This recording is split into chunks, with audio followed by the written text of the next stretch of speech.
Howdy y'all, my name's Scott. I'm the, wait for it, author of The Well. It's my proof copy. We're working with it for now. And I may be just some author, but let me tell you, I wanted to peel back the curtain and, talk about what my writing process is. I think there's a lot of people out there who have a lot of great stories and they just don't know how to start. And, as cool as it is to watch some guy just motivate, you could do it, I believe, it's like, okay, yeah, but how? Like, there's some other pieces to it. So I'm hoping that to sort of peel back the curtain. Peel? Do you peel a curtain? Peel an onion, pull back a curtain? And this is why I need editors. To pull back the curtain and sort of explain what my writing process is, and perhaps that will inspire yours. And frankly, I feel like mine is, again, there's no silver bullet to do anything, which is super great, where it's like, oh, this works for me, so maybe, there's no correct answer, so how can everything be useful? But it's, for the most part, this is pretty good for the average Joe. And yeah, so let's just go ahead and get started. The first thing that I do is that I get inspired.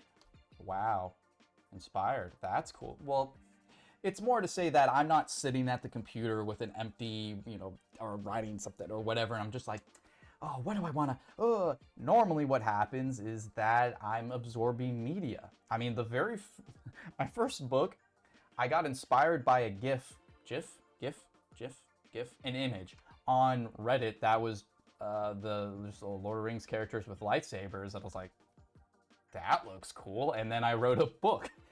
In the same vein, I watched Game of Thrones and another show, and I was like, yo, this is cool. I want to write something like that. And I wrote this book. And in the same way, I watched some other series or I saw something on YouTube, and it's just like, man, that's cool. I want to do that.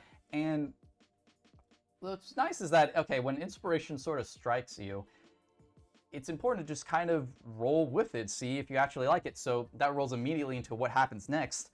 I record it. I write it down. Wow. No. So one thing that's pretty common is that you'll see a cool idea, or you'll have a lot of ideas sort of like stewing in your head, and in your special little Word doc in your brain, like it's all written out there, but getting to that pen on paper, especially with the first draft, is often that number one hurdle. So one thing is, when inspiration strikes you, you don't have to immediately start writing, but write down what it is. What's the idea? Was it a character? Was it some interactions?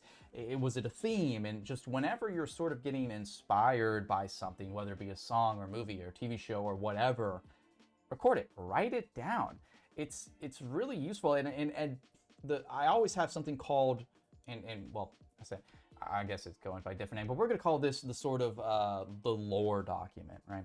This is where you write down like I'll write down like the big plot ideas or the main themes, and just like super high level general stuff, but also just like small random details. Like maybe there's a phrase that I heard that I really liked. Maybe there's a song that like super just like got me going. I was like, yeah, I want this. And just like articles of clothing and pictures. It's like, this just looks cool. Like just throw it almost like a mood board. And slowly, as you're starting to figure out, okay, what do I actually want to talk about? What's the story? What's the genre, the theme? These very surface level, high level things that you need for a book. This is where you put it in. It's almost, again, like your mood board, collage, just a lot of stuff. And what's great is that it kind of breaks you through that barrier of that pen to paper or finger to keyboard. We're going pen on paper. That pen on paper, because at this point, I've written this story for maybe like, well, especially of course I have other ones already planned out, but I've already written for those way months in advance because I found something that inspired me. I wrote it down. I found some other things, and I'm mixing and matching ideas, and I'm like, oh, this looks cool. And I wrote it down here, and now I'm breaking it down. And at this point, it's like, I already wrote a lot of this book, and I haven't even started writing. Hey, let's go. So that's what I always build out, is that this sort of just lore book, high level collage, just a lot of cool ideas.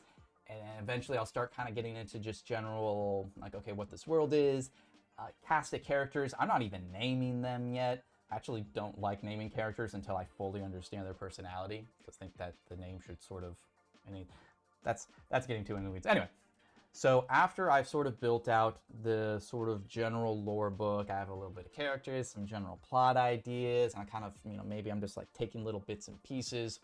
From there, I make another document, and I call this the character sheet.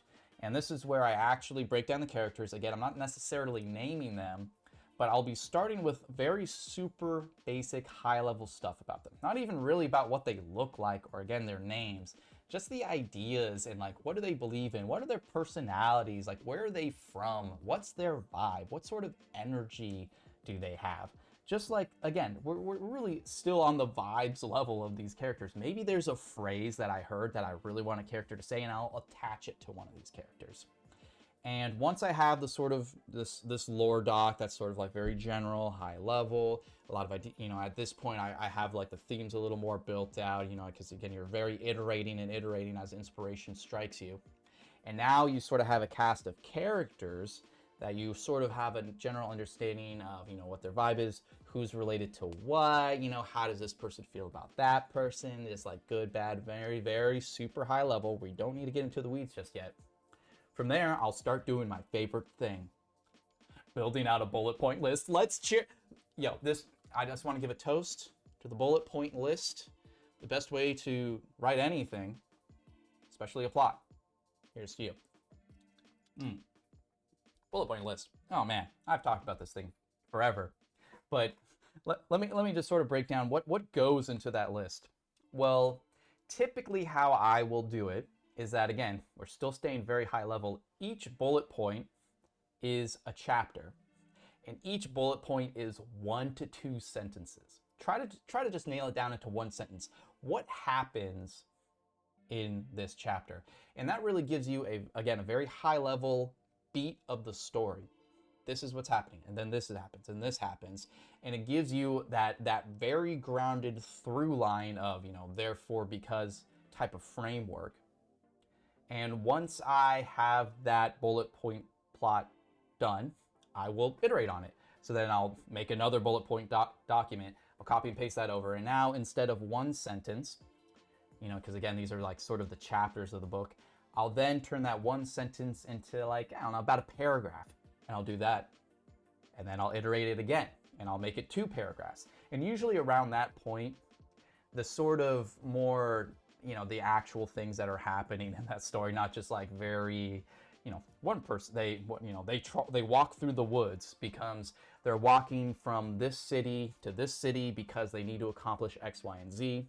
And then that becomes like they're coming from a town A because that's where so-and-so lives and they found this sort of item, and now this item is pulling them or direct them because so-and-so said that they need to go there. So they go through these woods where they get attacked, but they defend themselves, and eventually by the end, they reach their destination.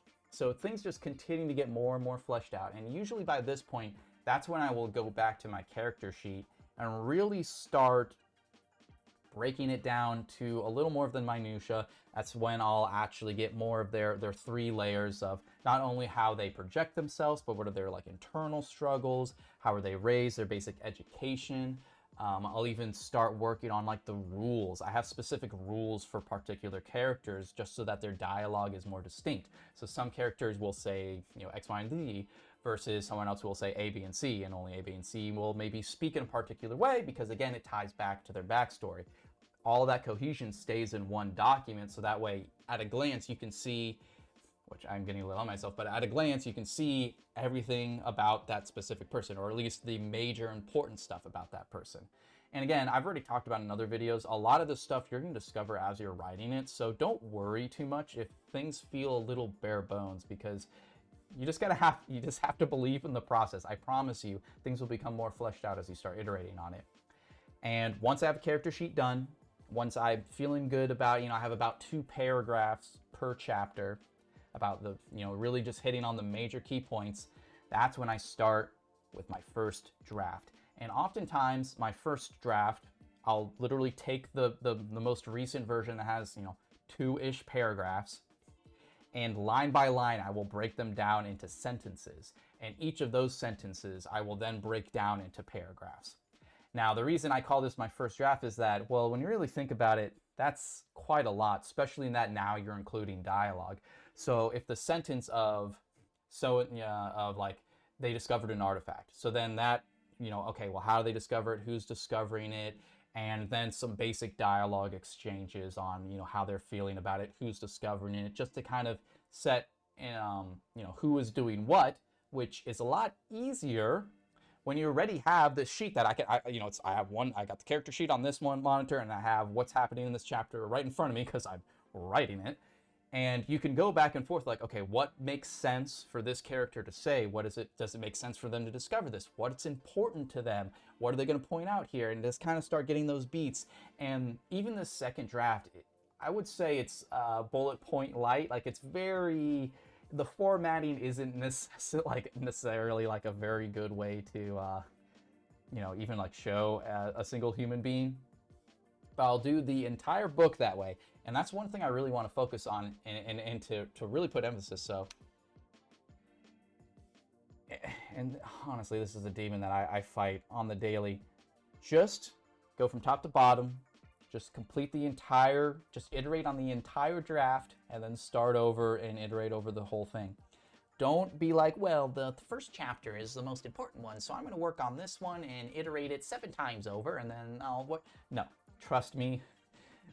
Please, I'm begging you, because you're gonna look like the horse meme where like things look really nice on that and then everything else is a stick figure, except it's, honestly, even that first chapter is still gonna need a lot of work.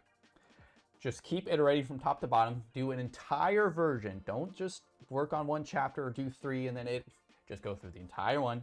Trust me, I believe in you. And after I have that first draft done, then at that point you really have a lot written. Like, usually you're close to 40,000 words just off of just breaking down the situations, and from there writing your sort of presentable first draft goes pretty hand in hand. And usually for me as well, whenever I'm writing, I make sure, and I use like Google Docs, but you can organize these in different ways. I always really like to have things separated in folders. Each chapter, once I've broken it, once I'm kind of at this stage, is its own document. Therefore, I can quickly kind of go back and forth, and things are a little more piecemealed and a little more organized, so you're not constantly scrolling. It's a lot easier to kind of click and open and zoom and find things there. And once you get that first draft done, or just when I get that first draft done, that's when I take a break. I think it's very important to take breaks pretty periodically, just because, again, I come from, like, if you get anyone who does like athletics or fitness, you literally need rest days. And I'm very, going back to some previous videos, I'm very intentful when I make sure to take those breaks. I'm doing it for a specific purpose of, one, to celebrate an accomplishment, because even getting the first draft done, that's like 50. Word count really doesn't matter unless we're getting into the weeds. But it's just important to, for me, I need that break, and I need to just enjoy not having homework every night and treating myself to that. So I usually take a break after that to sort of celebrate. And that also kind of gives me time to like stew. When I go back to the draft now, I have more fresher eyes because I haven't really even looked at it for so long. And again, since I've written 2 books, which sounds like a lot and also a little because it's the number 2, but a book does take a while. So even now, like, as I'm writing, I'm getting better every time I write. Like, each session I improve from beginning to end. So as you're writing and iterating, you're gonna keep like improving from previous chapters. And so after that first draft, something that's more presentable to the public, at that point is when I would start reaching out to editors, because frankly, finding a good one, if you don't already have that community, or at least start introducing yourself into the community, that's probably a good time, because 1, it's presentable, so it at least kind of like makes sense, and understanding the framing of, okay, well, if I'm hiring an editor, it's good to do another pass through this, because they're going to, if you say like, hey, this is like a first draft, what type of feedback should you be expecting from there? Well, again, this is first draft. It's still probably like either way too long or way too short now that you're looking at it, and maybe you actually need to add another chapter now that like things are kind of flowing a little bit more. Understanding that at this point, since your book is high level, you need high level feedback. So does this plot make sense? Do these characters make sense? who feels like the main character? Does any part feel like it's dragged? Is things confusing? You know, getting line edits at this stage, I wouldn't say is pointless, but you probably don't need it. I mean, again, you're going to be iterating a lot, and these line edits are a lot more useful once you have something that's probably, I'm going to throw out an arbitrary number, your third draft on a book, right? When you're at the stage of when you look at it and you feel like everything makes sense, you know, maybe you've gotten some feedback here and there, or you just got some beta readers to read, like, you know, maybe the first chapter or two, and you're feeling pretty good. At that point, then you can start line editing, hiring an editor, again, reaching out to the community, or just throwing money at the problem, whatever floats your boat.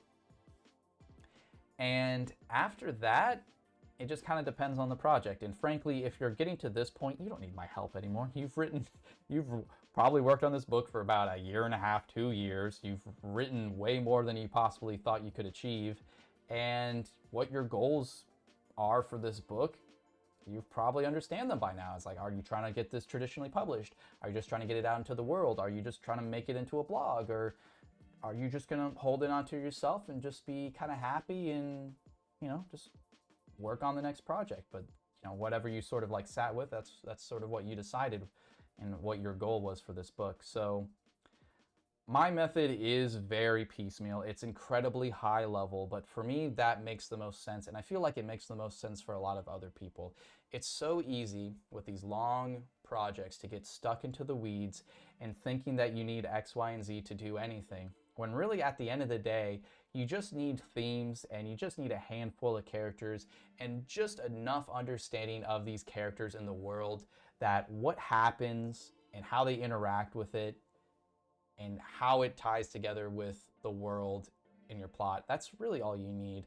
And continuous iteration and starting small, and a lot of these little victories that I talk about all the time, I really feel like it's taking those theories and those ideas and those sorts of mindsets and actually applying it to how you achieve something, completely breaking it down to those tiny little minutia bare bones where, you know, on that very first bullet point draft, if all my goal is for that entire day is to write, I don't know, it could be 20 sentences, well, that's what I achieved. I was very intentful in that hour to make sure that those were the best 10 sentences, and I feel good about it. And maybe I even have a goal to, next day to like just look at it and be like, does this, like, am I liking this? Do I want to change something up?